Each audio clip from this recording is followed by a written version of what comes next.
Ganpat movie के makers ने गणपत के टीजर में थोड़ा सा हगने के बाद अब वो उसके ट्रेलर में इतना हक दिया कि उसको शायद से कोई बता भी ना पाए। एक्चुअली मुझे बुरा लग रहा था कि मैंने इसके टीजर के टाइम पे इसको थोड़ा सा क्रिटिसाइज कर दिया था, लेकिन गणपत का ट्रेलर देखने के बाद मैं बोल सकता हूँ कि आई वॉज राइट। जब मूवी के मेकर सामने से ही देना चाह रहे हैं तो फिर हमारा लेने में क्या जाता है, इसके मजे। लेकिन इसका ट्रेलर देखने के बाद वो भी मन नहीं कर रहा है। इसका जब टीजर आया था तो फिर मैंने उसमें डिटेल निकालने में थोड़ी सी तो मेहनत की थी, लेकिन इसके ट्रेलर में मैंने वो भी मेहनत नहीं की है। सब सामने से ही दिख जा रहा है। तो इसका ट्रेलर एक दो बार देखने के बाद मुझे क्या लगता है इसके बारे में वो मैं आपको बता देता हूँ। तो इसके ट्रेलर की शुरुआत ब्लेंडर पे बने एक सस्ते से बिल्डिंग के साथ में होती है और वीएफएक्स के साथ में होती है, जिसमें टेक्सचर और शेडो का तो नामो निशान नहीं है। जिसके बाद वही गरीबों वाली गली दिखाई जाती है, जिसे देखने के बाद आपको फट से मालूम पड़ जाए कि ये पूरा एक सेट बनाया गया है। आपको ऐसा लगेगा कि मैं पहले कुछ और देख रहा था और अभी कुछ और देख रहा हूँ। मतलब आपको ऐसा लगेगा ही नहीं कि ये दोनों सीन एक ही मूवी का पार्ट है। बट अगले ही सीन में अरविंद भैया की चिप जो है वो किसी बच्चे की बॉडी में लगाते हुए दिखाया जाता है। और जहाँ तक मुझे लगता है कि ये टाइगर श्रॉफ का कैरेक्टर गुड्डू है। तो गुड्डू भैया संभल के रहना, आपके अंदर चिप लगी हुई है। बाय द वे इस सुई की तीसरी सुई जो है वो जाके सीधा कपड़े में लग रही है। खैर बाद में हमें वही सस्ता वाला पार्टीशन दिखाया जाता है जो कि अमीरों और गरीबों को एक दूसरे से अलग करता है। अमीर लोग इस साइड है और गरीब लोग इस साइड। बाकी बस इतना ही था ट्रेलर में। इसके अलावा पूरा का पूरा ट्रेलर टाइगर श्रॉफ के उछल कूद और बॉडी को फ्लेक्स करने में ही चला जाता है, जिसके साथ हमें ग्रीन स्क्रीन ऑडियंस दिखाई जाती है। मतलब कोई अंधा भी देख के बोल दे कि ये वाली ऑडियंस और ये वाली ऑडियंस दोनों अलग है। और उसके बाद हमने पिछले वीडियो में बोला था कि ये वाला कुत्ता फ्री फायर से उठाया है और कॉपी किया है, तो इन्होंने इसको अपग्रेड कर दिया और ऐसा बना दिया। और पता नहीं क्यों शायद मुझे ही ऐसा लग रहा है कि अब ये पहले से भी ज्यादा घान लग रहा है। और इन्हीं सब में अपने को एक दो डायलॉग भी सुनने को मिले जो कि शायद से क्रिंज ना हो, लेकिन इस ट्रेलर के साथ में सुनने में वो भी क्रिंज लग रहा है। अपन को जब डर लगता है ना, तब अपन बहुत मारता है। और इस सीन को तो देखने के बाद मैं अम्मा बहन पे आ जाऊंगा, मैं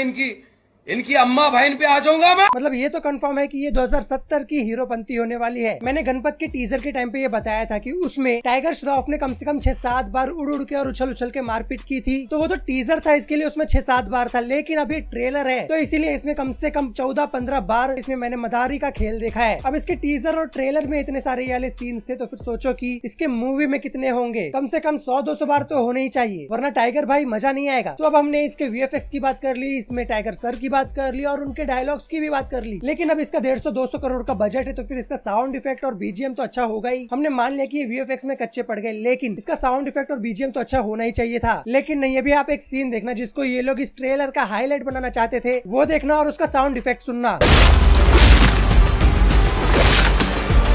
अब ये सुनो, टोमेटो स्क्वीज और किक मारने वाला सीन कहाँ से मैच होने वाला है। एक अच्छे साउंड इफेक्ट से ये वाले सीन को काफी ज्यादा इम्पैक्टफुल बना सकते थे ये लोग। ऐसे में तो कुछ भी इम्पैक्ट मालूम ही नहीं पड़ रहा है इसका। खैर अब मैं इससे ज्यादा इसके बारे में अब बात नहीं कर सकता। अगर आपको देखना ही है तो फिर आप मेरी गणपत के टीजर का रिव्यू देख सकते हो, और इसके अलावा मैं अपनी नींद को और खराब नहीं कर सकता। बस ये जान लो कि गणपत का टीजर हगने के मामले में टीजर ही था और इसका ट्रेलर हगने के मामले में ट्रेलर था, और इसकी मूवी किस लेवल पे होने वाली है वो आपको अंदाजा लग ही गया होगा। बाकी लियो मूवी का और गणपत मूवी का भी रिव्यू वीडियो आ ही जाएगा, तो फिर वो देखने के लिए चैनल को सब्सक्राइब करना मत भूलना। मिलते हैं अगली वीडियो में विद सम गुड क्वालिटी। तब तक के लिए टाटा।